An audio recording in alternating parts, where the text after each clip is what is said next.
Imaginez un instant que tout ce que vous croyez savoir sur les origines du christianisme soit incomplet, que l'histoire que l'on vous a racontée pendant des siècles ne soit qu'une version parmi tant d'autres, soigneusement sélectionnée et préservée par ceux qui détenaient le pouvoir.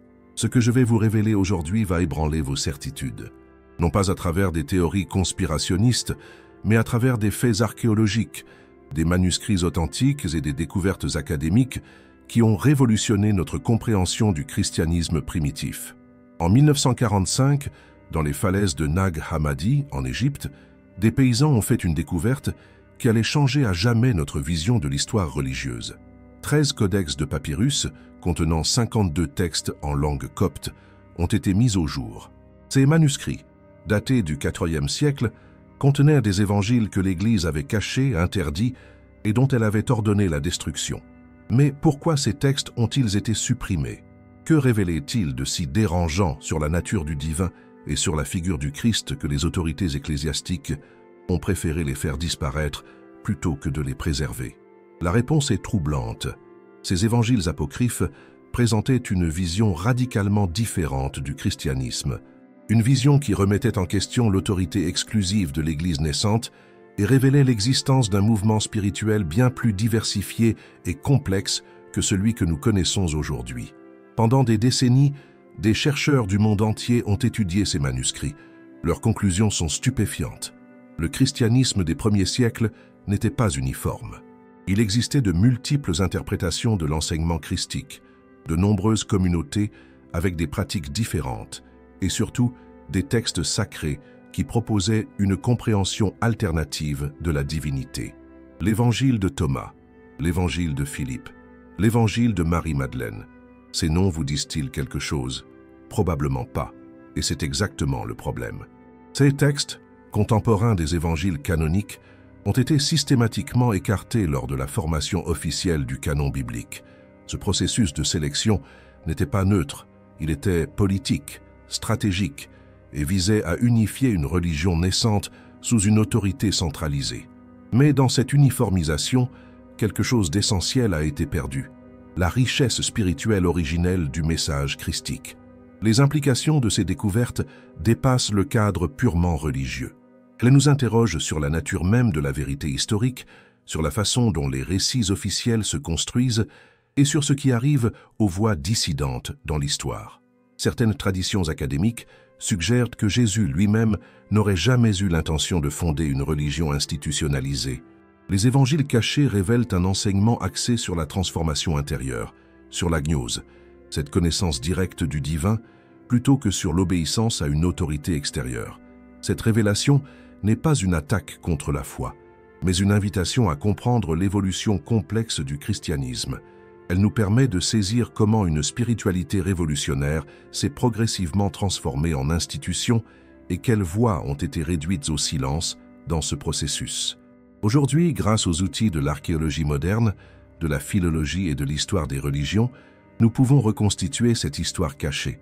Nous pouvons comprendre pourquoi certains textes ont été préservés et d'autres détruits, pourquoi certaines interprétations ont triomphé et d'autres ont été condamnées. Ce voyage dans les archives secrètes du christianisme primitif va nous mener des communautés gnostiques du IIe siècle au concile du IVe siècle, des manuscrits de la Mer Morte aux bibliothèques monastiques coptes. Nous découvrirons ensemble comment l'histoire officielle s'est construite et surtout ce qu'elle a choisi d'oublier. Préparez-vous à une révélation qui va transformer votre compréhension du christianisme, non pas pour détruire votre foi, mais pour l'enrichir de la complexité et de la beauté de ses origines véritables. Pour comprendre ce qui a été caché, nous devons d'abord saisir à quel point le monde du premier siècle était spirituellement effervescent. La Palestine de l'époque de Jésus n'était pas un territoire religieusement uniforme, mais un carrefour de traditions, d'influences et de mouvements spirituels en constante interaction. Les études historiques révèlent l'existence de nombreux groupes religieux juifs, les pharisiens, les sadducéens, les esséniens, les zélotes et bien d'autres courants moins connus. Chacun proposait sa propre interprétation des Écritures, ses propres pratiques, sa propre vision du salut. Dans ce contexte de diversité religieuse, l'émergence du mouvement christique n'était qu'une spiritualité parmi d'autres. Les premiers disciples de Jésus ne se considéraient pas comme fondateurs d'une nouvelle religion, mais comme des juifs réformateurs, porteurs d'un message de renouveau spirituel. Les recherches académiques contemporaines suggèrent que le terme christianisme lui-même est anachronique pour décrire le mouvement des premiers siècles. Les communautés se désignaient plutôt comme les disciples du chemin, les Nazaréens ou simplement les frères. Cette diversité originelle est cruciale pour comprendre pourquoi tant de textes différents ont été produits. Chaque communauté, chaque région, chaque leader spirituel développait sa propre compréhension du message christique, créant une littérature religieuse d'une richesse extraordinaire. L'Empire romain, avec son système de communication développé, permettait la circulation rapide des idées et des textes. Les premières communautés chrétiennes étaient connectées par des réseaux commerciaux et culturels qui favorisaient l'échange spirituel. Cette interconnexion explique la diffusion simultanée de multiples interprétations du christianisme. Les manuscrits anciens révèlent l'existence de traditions orales parallèles qui se sont développées indépendamment dans différentes régions. L'Évangile selon Thomas, par exemple, présente des paroles de Jésus sous forme de logia, suggérant l'existence d'une tradition de transmission orale distincte de celle des évangiles narratifs. Les communautés gnostiques, en particulier, développaient une théologie sophistiquée qui intégrait des éléments de philosophie grecque, de mysticisme juif et d'ésotérisme oriental. Leur compréhension du message christique était radicalement différente de ce qui deviendrait l'orthodoxie. Pour les gnostiques, le salut ne passait pas par la foi en une institution, mais par la gnose, cette connaissance directe et intime du divin qui transforme l'être humain de l'intérieur. Cette approche remettait naturellement en question toute autorité religieuse extérieure. La géographie aussi jouait un rôle crucial. Le christianisme égyptien, influencé par les traditions mystiques locales, développait des pratiques et des croyances distinctes du christianisme syrien ou romain. Cette diversité géographique se reflétait dans la production littéraire de chaque région. Les persécutions romaines, paradoxalement, ont contribué à préserver cette diversité. Les communautés isolées et clandestines développaient leurs propres traditions sans subir l'influence unificatrice d'une autorité centrale. C'est dans ce contexte de marginalité que de nombreux textes apocryphes ont été rédigés et préservés. Les études anthropologiques montrent que les premiers chrétiens vivaient souvent en communautés alternatives, développant des modes de vie qui remettaient en question les structures sociales de l'époque. Ces communautés produisaient naturellement des textes reflétant leur vision alternative de la spiritualité. L'absence d'un canon fixe pendant les premiers siècles permettait une créativité théologique extraordinaire. Les auteurs de textes apocryphes n'avaient pas conscience d'écrire des textes interdits. Ils participaient simplement à l'élaboration collective d'une spiritualité en formation. Cette période de liberté créatrice a produit des œuvres d'une profondeur spirituelle remarquable. L'Évangile de Philippe, par exemple, propose une théologie du mariage sacré qui révèle des dimensions mystiques absentes des textes canoniques. La richesse de cette période originelle contraste de façon saisissante avec l'uniformisation qui suivra. Comprendre cette diversité perdue nous aide à saisir l'ampleur de ce qui a été sacrifié au nom de l'unité doctrinale. Combien d'évangiles connaissez-vous?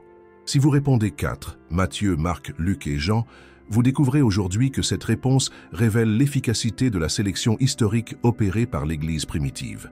La réalité est que des dizaines d'évangiles ont été rédigés pendant les premiers siècles du christianisme. Les spécialistes de littérature chrétienne primitive estiment qu'entre 50 et 100 textes évangéliques circulaient dans les communautés des premiers siècles. La plupart ont été perdus, détruits ou délibérément supprimés, mais les découvertes archéologiques du XXe siècle nous ont restitué une partie de ce patrimoine spirituel oublié. L'Évangile selon Thomas, découvert à Nag Hammadi, est peut-être le plus ancien de ces textes retrouvés. Composé de 114 logias, des paroles attribuées à Jésus, ce texte présente un enseignement centré sur la transformation intérieure et la découverte du royaume de Dieu en soi-même. Une des paroles les plus révélatrices de cet évangile déclare « Le royaume du Père s'étend sur la terre, et les hommes ne le voient pas ». Cette perspective mystique contraste avec l'eschatologie apocalyptique des évangiles canoniques et révèle une approche spirituelle alternative.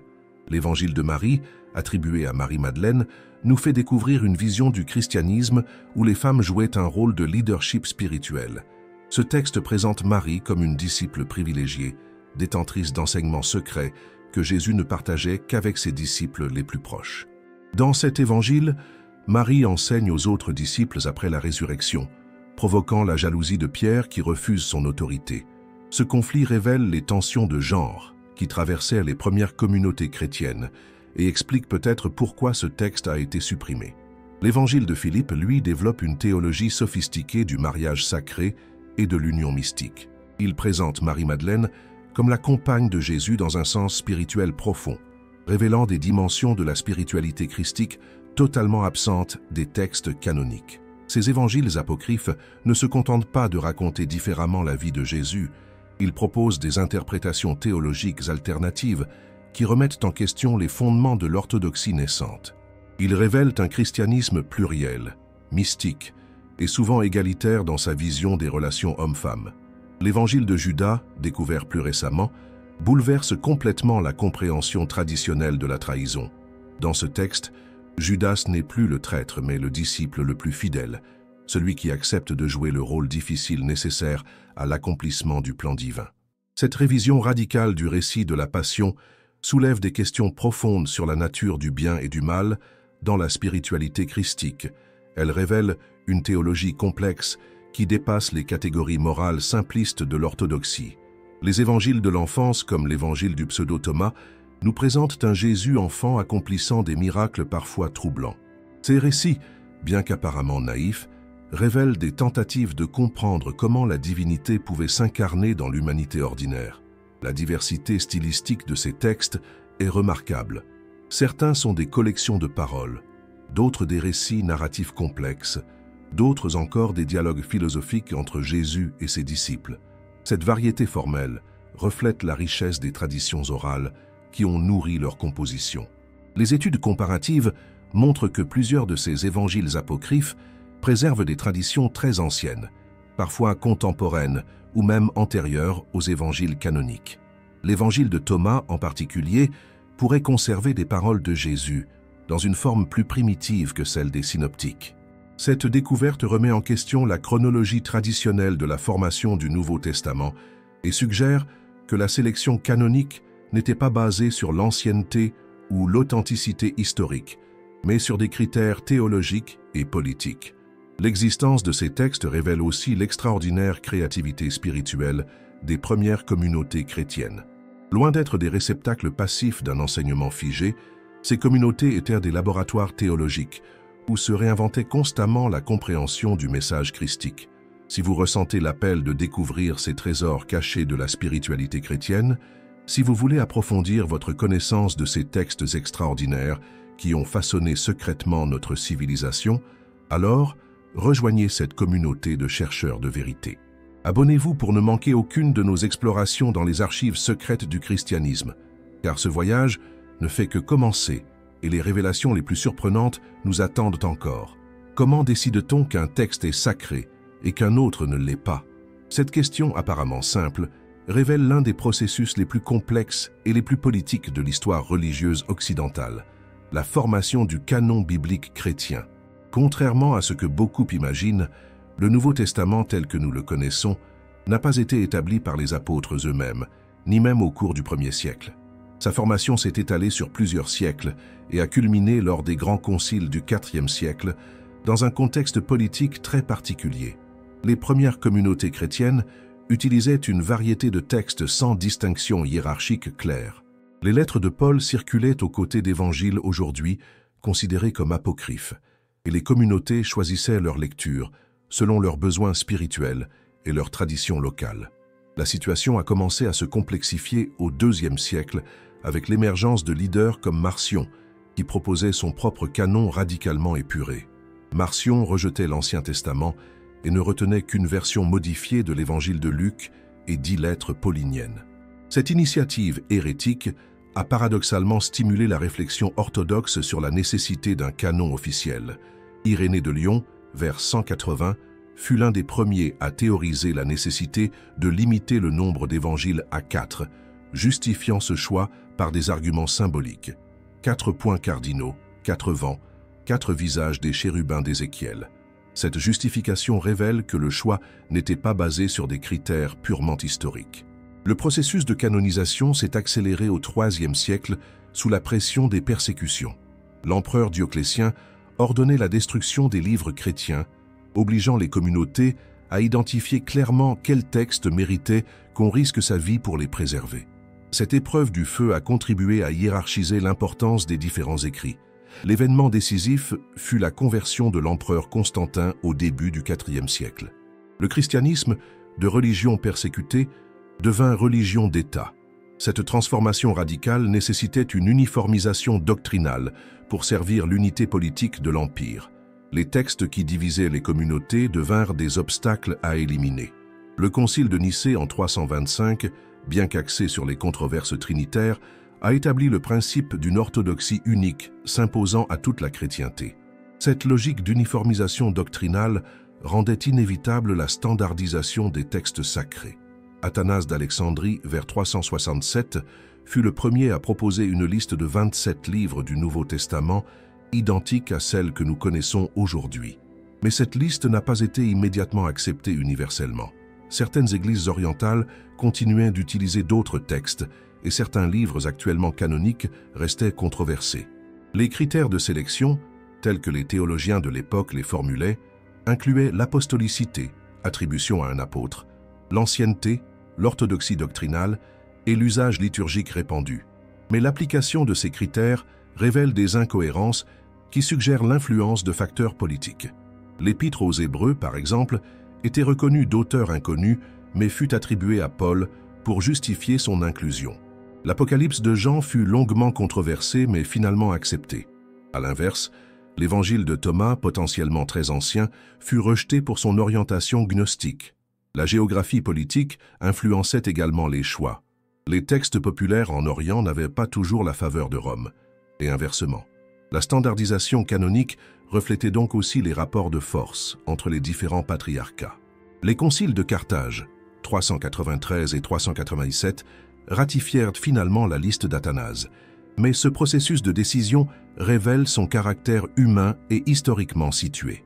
Ces hommes d'Église, aussi pieux fussent-ils, prenaient des décisions qui engageraient des millions de croyants futurs, selon des critères de leur époque. La fermeture du canon eut des conséquences dramatiques pour la diversité spirituelle chrétienne. Les textes exclus furent progressivement interdits, puis détruits. Les communautés qui continuaient à les utiliser furent marginalisées, persécutées, puis disparurent ou se fondirent dans l'orthodoxie. Cette standardisation permit certes l'unité doctrinale nécessaire à l'expansion du christianisme, mais elle entraîna aussi la perte d'une richesse théologique et spirituelle considérable. Des approches mystiques, des théologies alternatives, des perspectives sur le féminin sacré disparurent des expressions officielles du christianisme.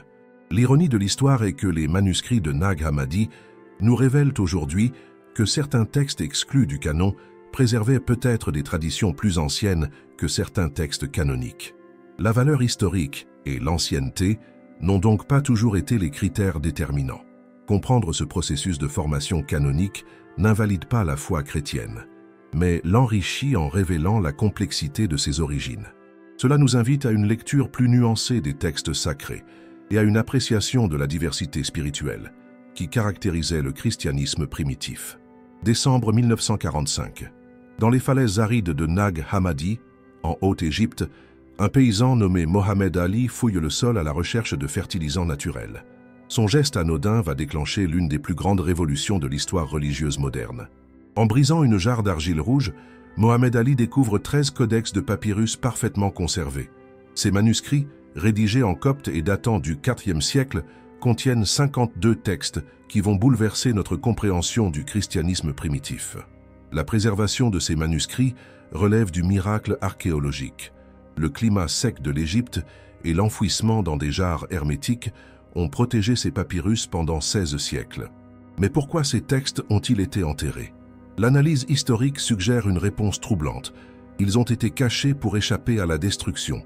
En 367, l'évêque Athanase d'Alexandrie publie sa fameuse lettre festale établissant le canon des 27 livres du Nouveau Testament. Cette lettre ordonne également la destruction de tous les autres textes chrétiens considérés comme hérétiques.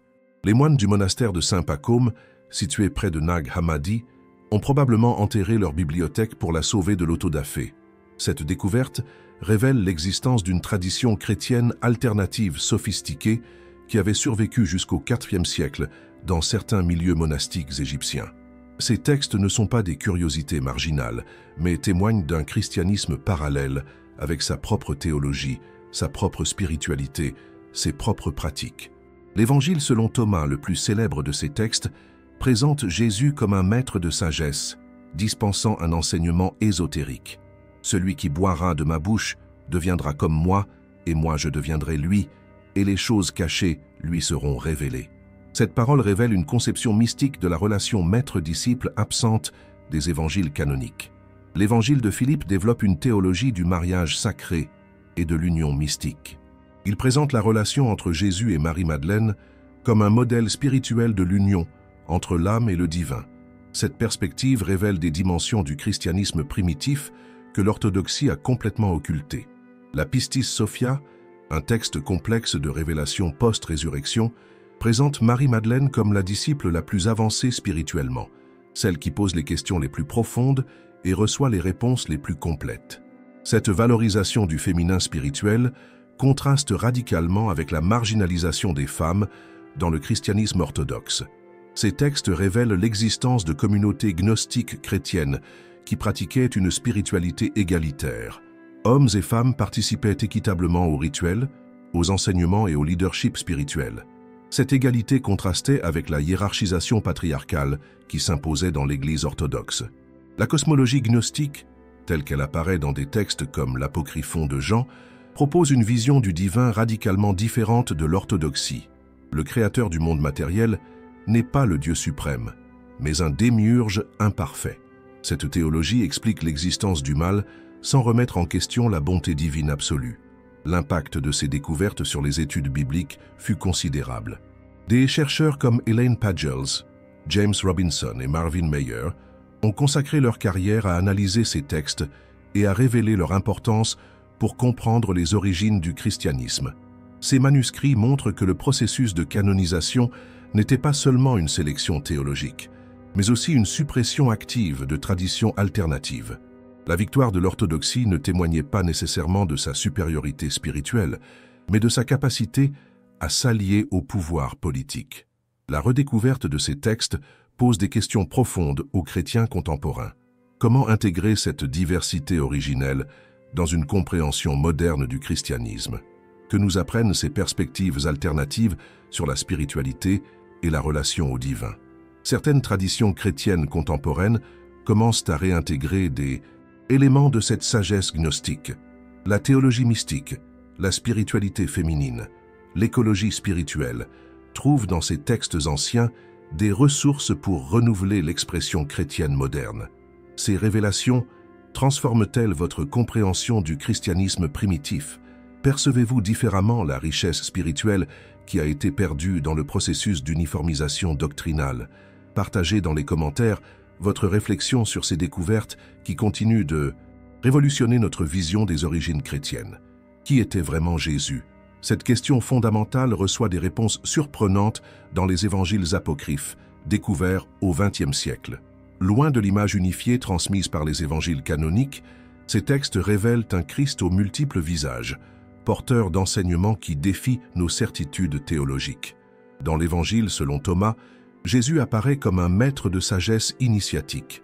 Ces paroles ne racontent pas des paraboles moralisatrices, mais délivrent des clés de transformation intérieure. Quand vous ferez le deux un, et que vous ferez l'intérieur comme l'extérieur, et l'extérieur comme l'intérieur, et le haut comme le bas, alors vous entrerez dans le royaume. Cette approche mystique du royaume de Dieu contraste radicalement avec l'eschatologie apocalyptique des évangiles canoniques. Ici, le salut n'est pas une promesse future, mais une réalisation présente accessible à travers la gnose. Cette connaissance transformatrice qui révèle la nature divine de l'être humain. L'évangile de Philippe présente un Jésus encore plus énigmatique, enseignant à travers des paradoxes spirituels. Ceux qui disent qu'ils mourront d'abord et qu'ils ressusciteront se trompent. S'ils ne reçoivent pas d'abord la résurrection étant vivants, ils ne recevront rien quand ils mourront. Cette perspective révèle une théologie de la résurrection comme transformation spirituelle immédiate. Dans ce même texte, la relation entre Jésus et Marie-Madeleine prend une dimension mystique profonde. Elle n'est pas décrite comme une simple disciple, mais comme sa compagne dans un sens spirituel qui transcende les catégories ordinaires. Cette union symbolise l'intégration des polarités masculines et féminines nécessaires à la réalisation spirituelle complète. L'Évangile de Marie révèle un Jésus qui confie ses enseignements les plus secrets à une femme, reconnaissant sa capacité spirituelle supérieure. Quand Pierre proteste contre l'autorité de Marie, Jésus la défend. En vérité, celui en qui l'Esprit parle, qu'il soit homme ou femme, qu'il soit écouté. Cette égalité spirituelle bouleverse les hiérarchies traditionnelles. Les actes de Jean présentent un Christ aux manifestations multiples, capable d'apparaître simultanément sous différentes formes à différentes personnes. Cette christologie fluide suggère une nature divine qui transcende les limitations de l'incarnation physique unique décrite dans les évangiles canoniques. L'évangile de Judas révèle peut-être la perspective la plus révolutionnaire. Jésus y apparaît comme un initié gnostique, enseignant à ses disciples les mystères de la cosmologie divine. Judas n'est plus le traître, mais le disciple le plus avancé, celui qui comprend la nécessité spirituelle de la crucifixion pour libérer l'esprit divin de sa prison charnelle. Cette réinterprétation radicale de la passion révèle une théologie où la mort physique de Jésus n'est plus un sacrifice expiatoire, mais une démonstration de la victoire de l'esprit sur la matière. Le salut ne passe plus par la foi en ce sacrifice, mais par la compréhension gnostique de cette libération. Dans la Pistis Sophia, Jésus ressuscité passe 11 années à enseigner des mystères de plus en plus élevés à ses disciples. Ces révélations post-résurrection développent une cosmologie complexe où la connaissance spirituelle progressive remplace la foi simple comme voie de salut. Le dialogue du Sauveur présente un Jésus philosophe, engagé dans des discussions théologiques sophistiquées avec ses disciples. Ces dialogues révèlent une approche intellectuelle de la spiritualité qui valorise la réflexion et le questionnement plutôt que l'obéissance aveugle. Ces portraits alternatifs de Jésus ne sont pas de simples variations anecdotiques. Ils révèlent des compréhensions théologiques fondamentalement différentes de l'incarnation, de la rédemption et de la nature divine. Ils témoignent de la richesse créatrice des premières communautés chrétiennes dans leur quête de compréhension du mystère christique. La diversité de ces portraits révèle aussi l'impossibilité de réduire la figure historique de Jésus à une seule interprétation. Les évangiles apocryphes préservent peut-être des mémoires communautaires authentiques qui complètent et nuancent le récit canonique. Certains chercheurs suggèrent que ces textes conservent des traditions orales très anciennes, parfois contemporaines des évangiles canoniques. L'évangile de Thomas en particulier pourrait préserver des paroles de Jésus dans une forme plus primitive que les synoptiques. Cette multiplicité christologique pose des questions profondes sur la nature de la vérité religieuse. Si plusieurs communautés authentiques ont préservé des mémoires différentes du même maître spirituel, laquelle exprime le mieux son enseignement véritable? La réponse pourrait être que toutes ces perspectives révèlent des facettes complémentaires d'une personnalité spirituelle d'une richesse exceptionnelle. Le Jésus historique était peut-être assez complexe pour inspirer légitimement des interprétations aussi diverses. Ces révélations ne diminuent pas la grandeur spirituelle du Christ, mais l'enrichissent en révélant la profondeur de son impact sur les consciences de son époque. Elles nous invitent à une compréhension plus nuancée et plus riche de la figure centrale du christianisme. L'une des révélations les plus troublantes des manuscrits de Nag Hammadi concerne le rôle des femmes dans le christianisme primitif. Ces textes révèlent l'existence d'une tradition spirituelle où les femmes occupèrent des positions de leadership, d'enseignement et d'autorité, qui contrastent radicalement avec leur marginalisation dans l'Église orthodoxe. Marie-Madeleine émerge de ces textes comme une figure centrale, non pas seulement comme disciple, mais comme détentrice d'enseignements privilégiés. Dans l'Évangile qui porte son nom, elle rapporte aux autres disciples une vision reçue du Christ ressuscité, révélant des mystères que Jésus ne partageait qu'avec ses disciples les plus avancés spirituellement. Cette autorité spirituelle de Marie provoque des tensions révélatrices dans le groupe apostolique. Pierre, représentant de la hiérarchie masculine émergente, conteste explicitement son leadership. Comment se peut-il qu'il ait parlé avec une femme de ces mystères que nous ne connaissons pas? Cette résistance témoigne des conflits de genre qui traversaient les premières communautés. Les études académiques suggèrent que Marie-Madeleine pourrait avoir été la fondatrice d'une lignée spirituelle alternative, transmettant un enseignement gnostique qui valorisait l'égalité spirituelle entre hommes et femmes.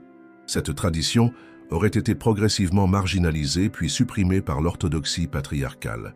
L'Évangile de Philippe développe une théologie du mariage sacré, où l'union entre Jésus et Marie-Madeleine symbolise l'intégration nécessaire des polarités masculines et féminines pour atteindre la plénitude spirituelle. Cette perspective révèle une spiritualité où le féminin n'est pas subordonné au masculin, mais reconnu comme complémentaire et indispensable. D'autres figures féminines émergent de ces textes cachés. Salomé, dans certains évangiles apocryphes, apparaît comme une disciple initiée au mystère profond. Sa présence révèle l'existence d'un cercle féminin de disciples avancés qui participaient pleinement à l'enseignement christique. La Pistis Sophia présente un tableau remarquable de l'enseignement post-résurrection où Marie-Madeleine pose les questions les plus perspicaces et reçoit les réponses les plus complètes. Sur 39 questions posées dans ce texte, 36 viennent d'elle, témoignant de sa position privilégiée dans la transmission de la gnose. Cette valorisation du féminin spirituel s'enracine dans une anthropologie gnostique qui reconnaît l'égalité fondamentale des âmes incarnées, indépendamment de leur genre corporel. Pour les gnostiques, la réalisation spirituelle transcende les distinctions sexuelles et sociales des structures terrestres. Les recherches historiques révèlent que de nombreuses communautés gnostiques pratiquaient cette égalité dans leurs rituels et leur organisation. Les femmes y accédaient aux fonctions d'enseignement, de prophétie et de direction spirituelle au même titre que les hommes. Cette tradition égalitaire explique peut-être pourquoi ces communautés furent perçues comme dangereuses par l'orthodoxie naissante. Leur remise en question des hiérarchies de genre menaçait l'ordre social de l'époque et l'autorité des structures ecclésiastiques masculines. La suppression de ces textes entraîna la disparition de modèles féminins de leadership spirituel chrétien. Marie-Madeleine, de maître spirituel, fut réduite au rôle de pécheresse repentie. Cette transformation révèle l'ampleur de la réécriture historique opérée par l'orthodoxie. Des traditions orientales chrétiennes ont préservé quelques traces de cette valorisation du féminin spirituel. Certaines églises coptes et éthiopiennes conservaient des textes et des pratiques qui reconnaissaient l'autorité spirituelle féminine, mais ces traditions furent progressivement marginalisées. La redécouverte de ces textes pose des questions cruciales aux églises contemporaines. Comment réintégrer cette tradition égalitaire dans une spiritualité chrétienne moderne? Que nous enseigne cette histoire cachée sur les potentialités non réalisées du christianisme? Certains mouvements chrétiens contemporains trouvent dans ces textes des ressources pour repenser la place des femmes dans la spiritualité. La théologie féministe chrétienne puise largement dans ces sources pour critiquer les structures patriarcales traditionnelles et proposer des alternatives égalitaires. Cette révélation du féminin effacé ne constitue pas une attaque contre la tradition chrétienne, mais une invitation à retrouver sa richesse originelle. Elle révèle que l'égalité spirituelle entre hommes et femmes n'est pas une innovation moderne, mais un retour aux sources les plus authentiques du message christique. L'effacement de ces figures féminines représente l'une des plus grandes pertes de l'histoire spirituelle occidentale. Leur redécouverte nous offre l'opportunité de guérir cette blessure historique et de réintégrer la sagesse féminine dans l'expression contemporaine du christianisme. L'an 312 après JAC marque un tournant décisif dans l'histoire du christianisme. La victoire de Constantin au pont Milvius, qu'il attribue à l'intervention du Dieu chrétien, transforme une religion persécutée en religion privilégiée de l'Empire romain. Cette révolution politique aura des conséquences théologiques profondes qui façonnent encore le christianisme contemporain. Constantin, bien que non baptisé avant son lit de mort, comprend immédiatement l'utilité politique d'une religion unifiée pour consolider son empire. Le christianisme, avec sa structure organisationnelle émergente et son message universaliste, offrait un instrument d'unification idéologique idéal pour un empire multiethnique en crise. Cependant, l'empereur découvre rapidement que le christianisme de son époque n'est pas unifié. Les controverses théologiques divisent les communautés, particulièrement le conflit autour de l'arianisme qui remet en question la divinité pleine du Christ. Pour Constantin, ces divisions doctrinales représentent une menace à l'unité politique qu'il cherche à construire. Le concile de Nicée en 325 révèle l'intrication profonde entre pouvoir politique et autorité religieuse. Constantin convoque personnellement ce concile, finance les déplacements des évêques, préside les séances et influence directement les décisions doctrinales. L'empereur, théologiquement non qualifié, devient l'arbitre suprême de la vérité chrétienne. La formulation du credo nicéen répond autant à des préoccupations politiques qu'à des exigences théologiques. L'insistance sur l'unité divine, un seul Dieu, reflète l'aspiration impériale à l'unité politique. La divinité pleine du Christ légitime l'autorité de ses représentants terrestres, les évêques alignés sur le pouvoir. Cette alliance entre trône et autel transforme radicalement la nature du christianisme. Les évêques, de leaders spirituels de communautés locales, deviennent des fonctionnaires impériaux responsables de l'orthodoxie doctrinale. Leur autorité ne vient plus seulement de leur charisme spirituel, mais de leur reconnaissance par le pouvoir politique. Les conséquences de cette transformation sont dramatiques pour la diversité théologique chrétienne. Les courants qui refusent l'alignement sur l'orthodoxie impériale sont désormais persécutés avec les moyens de l'État. Les textes hérétiques sont systématiquement recherchés et détruits par les forces publiques. Théodose Ier, vers 380, parachève cette évolution en faisant du christianisme nicéen la religion officielle exclusive de l'Empire. Ces édits interdisent formellement tous les autres cultes et ordonnent la fermeture des temples païens. Cette intolérance légale s'étend naturellement aux christianismes alternatifs. L'Église orthodoxe développe alors une théologie politique qui sacralise l'autorité impériale. L'empereur devient le représentant de Dieu sur terre. Ses décisions acquièrent une légitimité divine. Cette symphonie entre pouvoir temporel et spirituel justifie la répression de toute dissidence religieuse. Les communautés gnostiques, avec leur spiritualité égalitaire et leur rejet des hiérarchies institutionnelles, deviennent des cibles privilégiées de cette répression. Leur théologie de la connaissance directe du divin remet en question l'autorité médiatrice de l'Église et par extension de l'État. Les manuscrits de Nag Hammadi témoignent de cette persécution. Leur enfouissement vers 367 coïncide avec les campagnes de destruction des textes hérétiques, ordonnées par les autorités ecclésiastiques alignées sur le pouvoir impérial. Cette politisation du christianisme explique aussi certaines évolutions doctrinales surprenantes.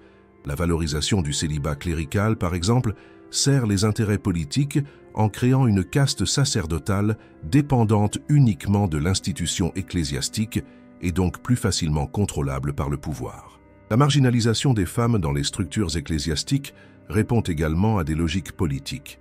Dans une société patriarcale, maintenir les hiérarchies de genre renforce la légitimité de l'ordre social existant et facilite l'alliance entre élites religieuses et politiques. Les études historiques contemporaines révèlent comment certains dogmes centraux du christianisme ont été influencés par ces considérations politiques.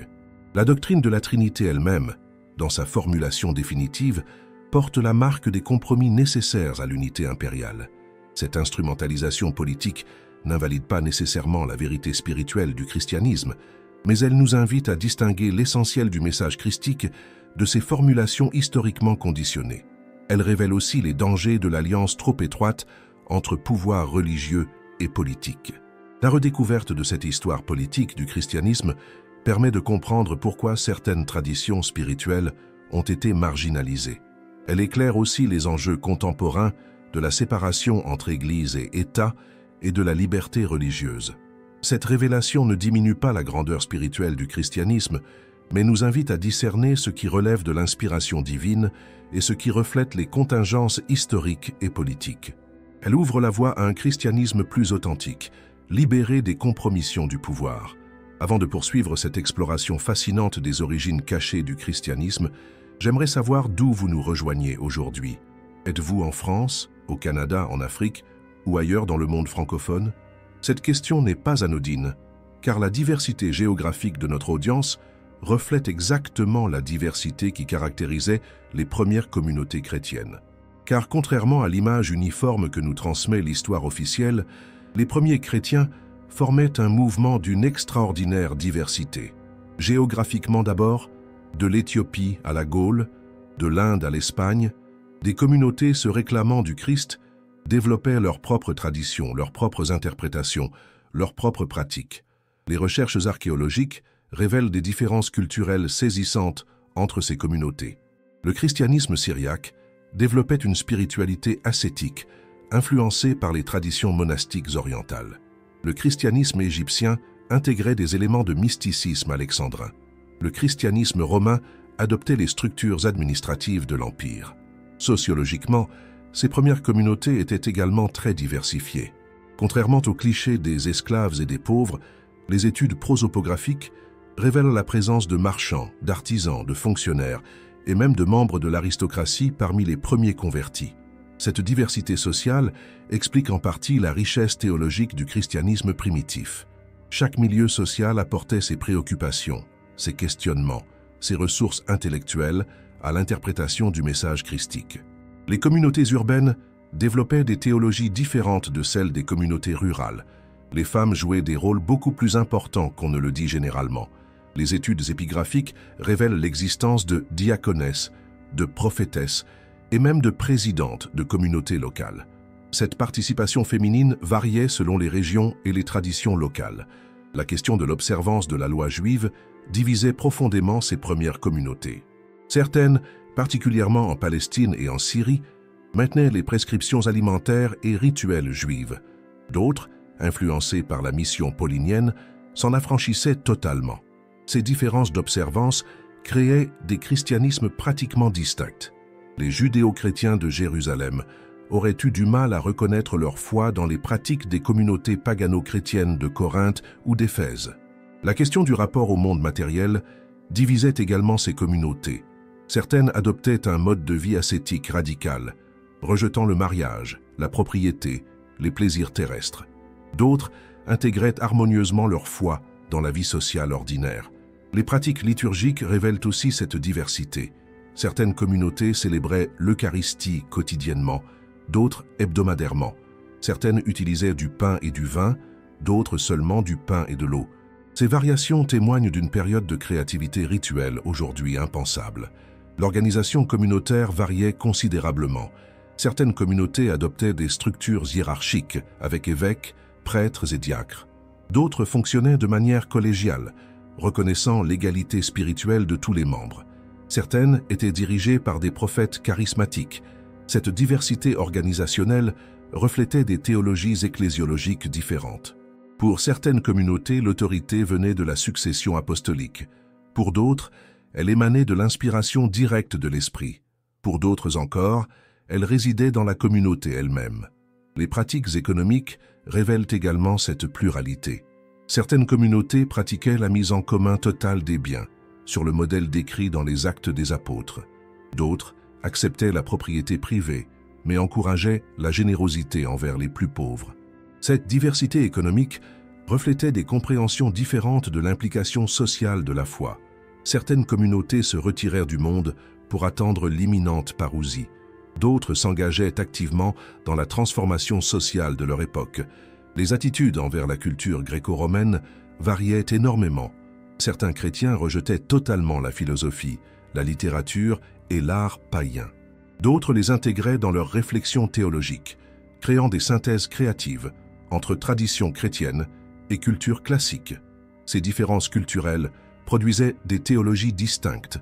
Le christianisme alexandrin développait une approche allégorique des Écritures. Le christianisme antiochien privilégiait l'interprétation littérale. Ces herméneutiques différentes menaient à des compréhensions doctrinales parfois opposées. La persécution elle-même créait des divergences. Certaines communautés développaient une théologie du martyr, qui valorisait la mort pour la foi. D'autres privilégiaient la prudence et l'adaptation, développant des stratégies de survie qui influençaient leur théologie. Cette extraordinaire diversité des premiers chrétiens révèle que l'uniformisation doctrinale du IVe siècle a représenté un appauvrissement considérable de la richesse spirituelle originelle. Elle nous invite à redécouvrir la créativité théologique et la liberté spirituelle qui caractérisait le christianisme primitif. En 1947, la découverte des manuscrits de Qumran révolutionne notre compréhension du judaïsme du 1er siècle et, par ricochet, des origines du christianisme. Ces textes, cachés dans des jarres d'argile dans des grottes près de la mer Morte, révèlent l'existence d'une communauté juive aux pratiques et aux croyances surprenamment proches de celles des premiers chrétiens. Les recherches archéologiques situent cette communauté essénienne entre le IIe siècle avant J.C. et 68 après J.C., couvrant donc la période de la vie de Jésus. Cette contemporanéité pose des questions fascinantes sur les influences possibles entre le mouvement essénien et le mouvement christique naissant. Le règlement de la communauté révèle une organisation sociale remarquablement similaire à celle décrite dans les Actes des Apôtres. Les Esséniens pratiquaient la mise en commun des biens, l'égalité économique, la vie communautaire et le partage fraternel, exactement comme les premières communautés chrétiennes de Jérusalem. Plus troublant encore, le manuel de discipline décrit des rituels de purification par l'eau qui évoquent étrangement le baptême chrétien.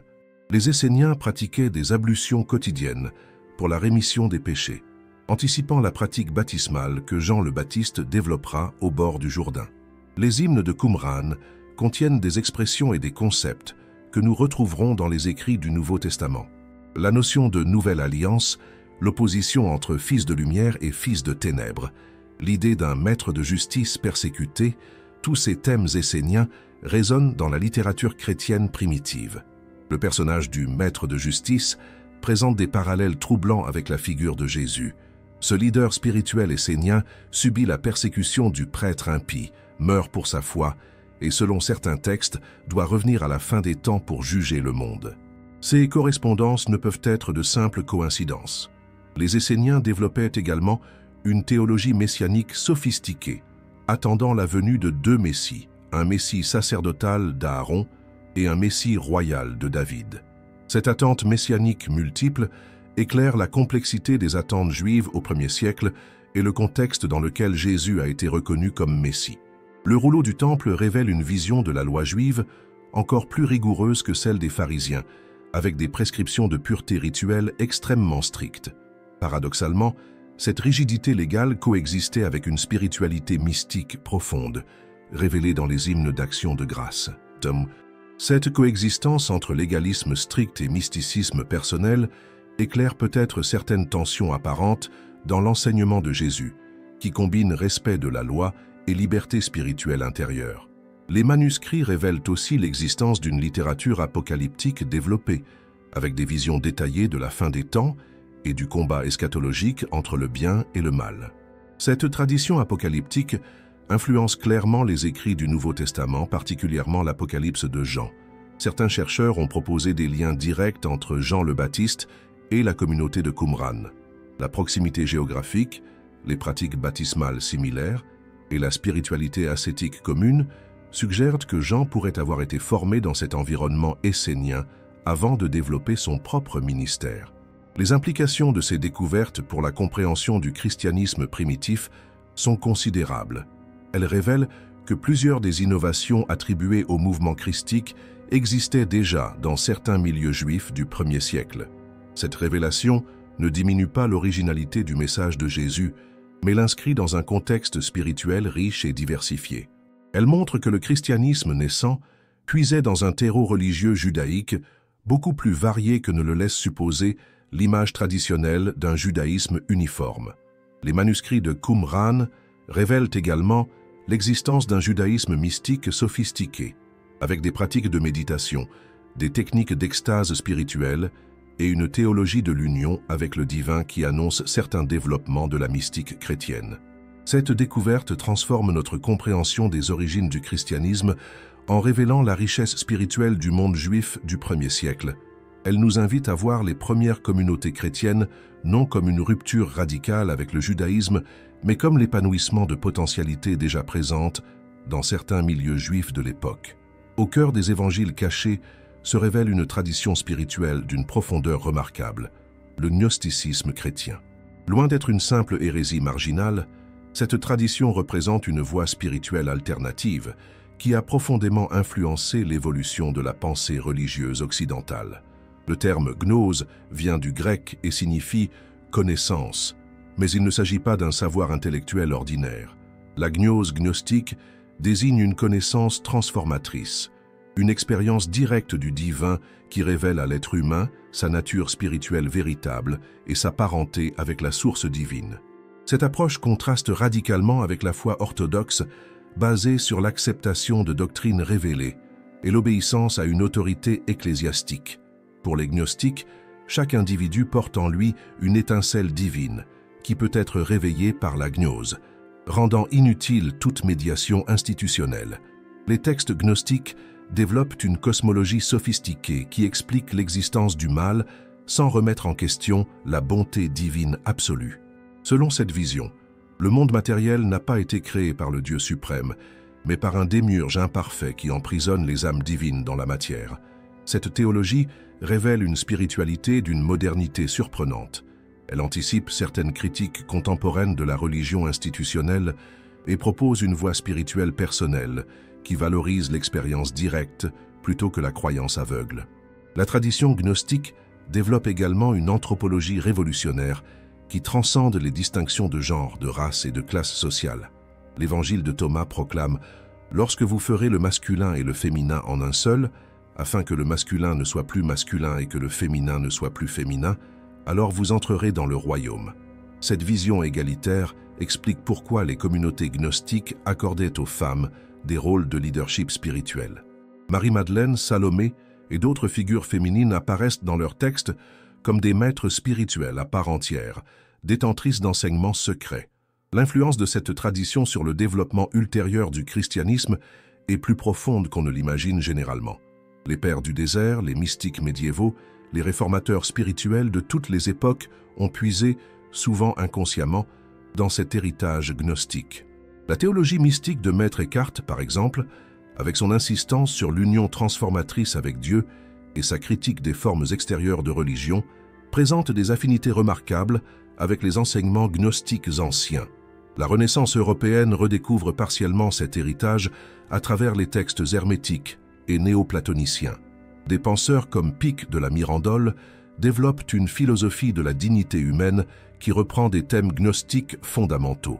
Plus près de nous, certains mouvements spirituels contemporains retrouvent intuitivement des éléments de cette sagesse gnostique. La psychologie transpersonnelle, la spiritualité New Age, certaines formes de christianisme progressiste redécouvrent l'importance de l'expérience spirituelle directe. Les traditions ésotériques occidentales, alchimie, kabbale chrétienne, théosophie, ont préservé des éléments de cette gnose à travers les siècles. Ces courants souterrains témoignent de la persistance de l'attrait exercé par cette voie spirituelle alternative. L'art et la littérature occidentale portent aussi les traces de cet héritage gnostique. De Dante à Blake, de Bach à Wagner, des créateurs ont exprimé une vision du divin qui dépasse les cadres orthodoxes et retrouve des intuitions gnostiques fondamentales. La redécouverte moderne de ces textes pose des questions cruciales aux églises contemporaines. Comment intégrer cette tradition mystique dans une spiritualité chrétienne authentique? Que nous enseigne cette sagesse sur les potentialités non réalisées du christianisme? Certains théologiens contemporains tentent cette réintégration. Ils y trouvent des ressources pour renouveler la spiritualité chrétienne, la libérer de ses aspects trop institutionnels et retrouver l'expérience transformatrice qui était au cœur du message originel.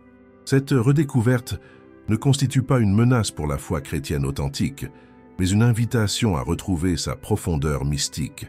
Elle révèle que la soif contemporaine de spiritualité personnelle et d'expérience directe du divin s'enracine dans les sources les plus anciennes du christianisme. L'héritage gnostique nous rappelle que la véritable spiritualité ne peut se réduire à l'adhésion à des dogmes ou à l'obéissance à des institutions.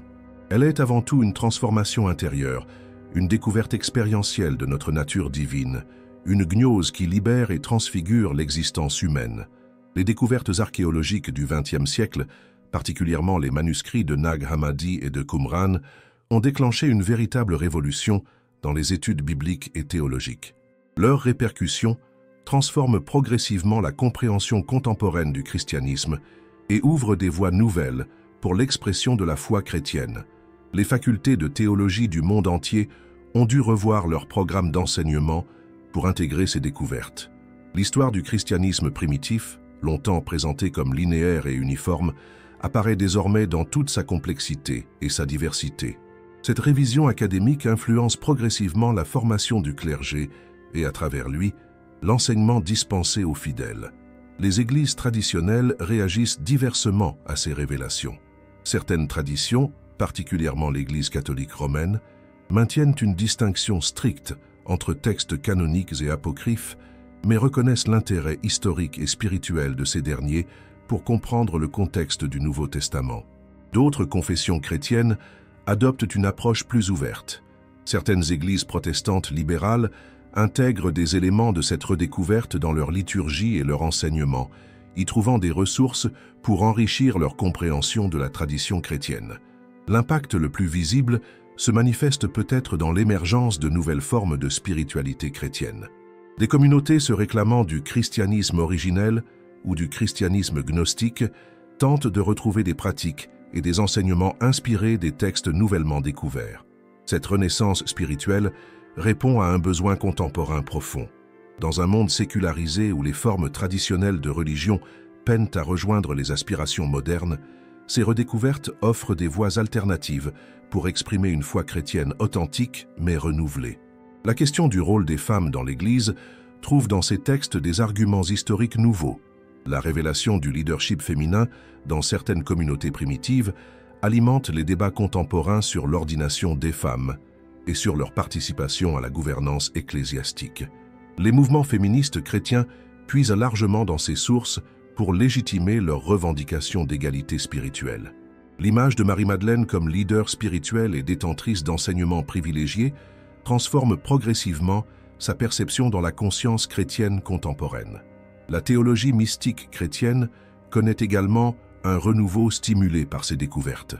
Les enseignements gnostiques sur l'expérience directe du divin résonnent avec les aspirations spirituelles contemporaines et inspirent de nouvelles approches de la prière contemplative et de la méditation chrétienne.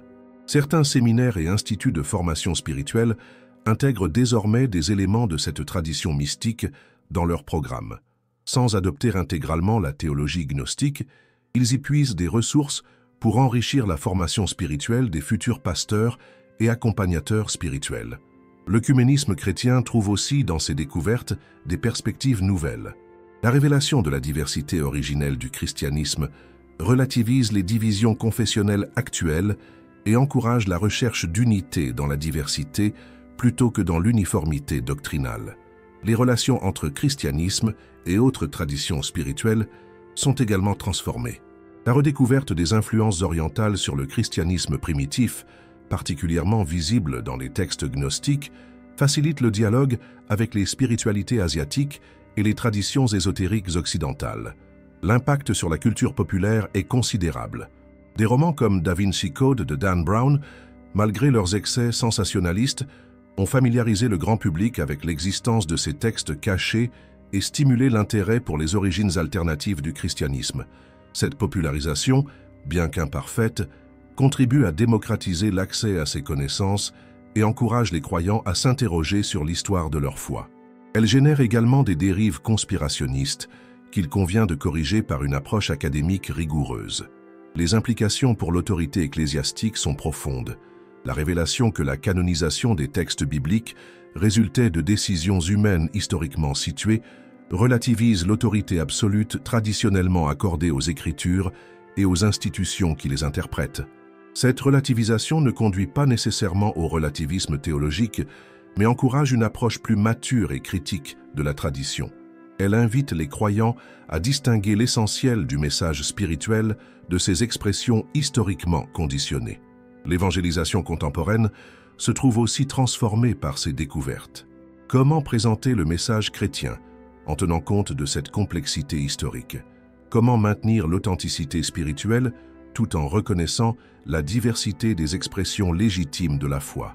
Ces questions stimulent l'émergence de nouvelles approches missionnaires qui valorisent la pluralité des chemins spirituels et encouragent l'inculturation créative du message chrétien dans les différents contextes contemporains.